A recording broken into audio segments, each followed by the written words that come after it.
అందరికీ నమస్కారములు. ప్రపంచం ఒక 1000 అద్దాల గది. మనం ఏది ఇస్తే అదే తిరిగి ఇస్తుంది. అద్దం నిజంగా నిజ రూపాన్ని చూపెడుతుంది అంటారు. కాబట్టి మనం స్వర్గం, నరకం 2 ఎక్కడో లేవు. అవి ఇక్కడే ఉన్నాయి. అవి మనం అనుభవించే తీరును బట్టి ఉంటాయి.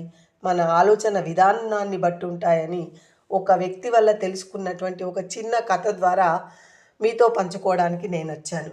నా కథ మీకు నచ్చితే తప్పకుండా లైక్ చేయండి. ఒక వ్యక్తి ఒక అనుభవశాలి అయినటువంటి ఆ ఊరు పెద్ద దగ్గరికి వెళ్ళాడు. వెళ్ళి నా పని వాళ్ళు, ఈ ప్రపంచమంతా స్వార్థపరులే, పిల్లలు, భార్య అంతా స్వార్థపరుల్లాగానే నాకు అనిపిస్తున్నారు, అసలు ఎవ్వరూ నచ్చడం లేదు అంటూ బోరున విలపించాడు. ఊరు పెద్ద చిన్నగా చిరునవ్వుతో ఒక కథ చెప్పడం ప్రారంభించాడు. ఓ చిన్న పిల్ల అందులో ఆడుకుంటూ ఉంది. తన చుట్టూ తనలాంటి 1000 మంది పిల్లలు కూడా ఆడడం చూసింది. అదొక 1000 అద్దాల గది. ఆ గదిలోకి వెళ్ళింది. ఆ పాప అక్కడున్న 1000 అద్దాల్లో కనిపించడం చూసి చాలా ఆనందపడ్డది. చాలా సంతోషం వేసింది ఆ అమ్మాయికి. అప్పుడే వెంటనే చప్పట్లు కొట్టింది. అందరూ చప్పట్లు కొట్టారు. ఇంకా బాగా అనిపించింది. అంటే ఆ పిల్లకు ఆ ప్లేస్లో చాలా అందమైనటువంటి ప్లేస్గా సంతోషాన్ని కలిగించింది. అదే అనుకుంటూ తరచూ అక్కడికి వెళ్ళి ఆ పిల్ల ఆడుకునేది.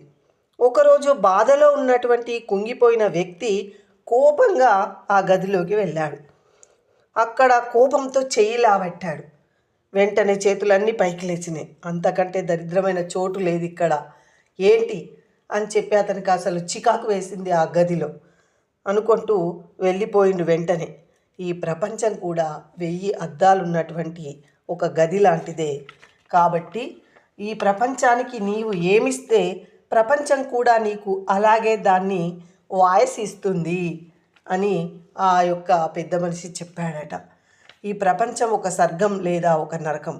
దాన్ని స్వర్గం చేసుకోవాలో నరకం చేసుకోవాలో అంతా మన చేతుల్లోనే ఉంది అన్నాడు ఆ అనుభవజ్ఞుడైనటువంటి వ్యక్తి. చెప్పినటువంటి పాఠం విని అతనికి కనువిప్పు కలిగింది.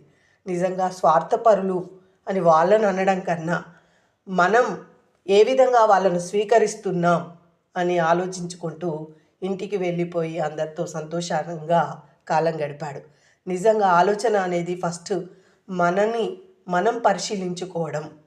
ఎప్పుడైనా ఎదుటి వ్యక్తిని ఏమన్నా ఏమనాలనుకున్నా ఫస్ట్ నీది నువ్వు ఏమిటి ఏంటి అన్న ప్రశ్న మనలో మనం వేసుకుంటూ ముందుకు నడవాలి. అప్పుడు సమాజం బాగుపడుతుంది. ఎందుకంటే ఎప్పుడు ఈ మధ్య ఎదుటివారిని అనడమే తప్పితే నేనేం చేస్తున్నా అని ఆత్మపరిశీలన చేసుకోవడం మర్చిపోయారు. అసలు బంధాలకు బంధుత్వాలకు దేనికి కూడా సమయాన్ని కేటాయించడం లేదు. నిజంగా ఎదుటి వ్యక్తి కోసం కాస్త సమయం ఇవ్వండి. మీరు కూడా సంతోషాన్ని పొందండి. నా మాటలు మీకు నచ్చితే తప్పకుండా లైక్ చేయండి, కామెంట్ చేయండి, సబ్స్క్రైబ్ చేసుకోవడం మాత్రం మర్చిపోకండి. పూర్తిగా వీడియో చేసిన తర్వాత నా వాయిస్ కరెక్టే అనిపిస్తే నేను చెప్పినటువంటి మాటలు సేకరణనే అందరికీ నచ్చుతుందనే ఆలోచనతోటి అందరికీ దగ్గరగా ఉంటుంది. నాకు నచ్చింది. నాలాంటి వారికి ఒకరిద్దరికి నచ్చుతుందనే ఆలోచన, మీ అందరికీ నచ్చుతుందనే ఆలోచనతో నేను ఈ వీడియో చేయడం జరిగింది. తప్పకుండా కామెంట్ చేయండి, సబ్స్క్రైబ్ చేసుకోవడం మాత్రం మర్చిపోకండి మిత్రులారా. ధన్యవాదములు.